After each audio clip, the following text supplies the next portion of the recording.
Camille, bakit inaaway mo si Maine? Nananahimik na kami, ah. Wow! Nandito na pala yung asawa ko. Na asawa mo, na asawa na yata ng lahat ng babae sa messenger. Hoy, Jigo!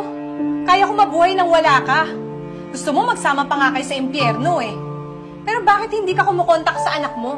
Hindi ka nagpapadala. Ha? Hindi naman ako nagmimintis.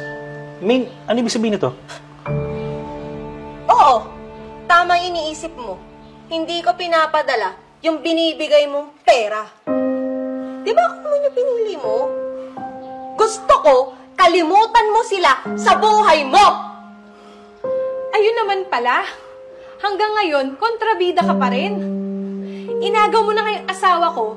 Pati ba na may sustento para sa anak kong may sakit? Hinarang mo pa? Ang kapal na mukha mo. Hoy, Jigo, para sabihin ko sa'yo, may sakit yung anak mo kaya kita hinahanap. Asan ba siya ngayon? Pupuntahan ko. Ah, wala ka talagang respeto sa akin. Sige, subukan mo sumama! Alam mo kung anong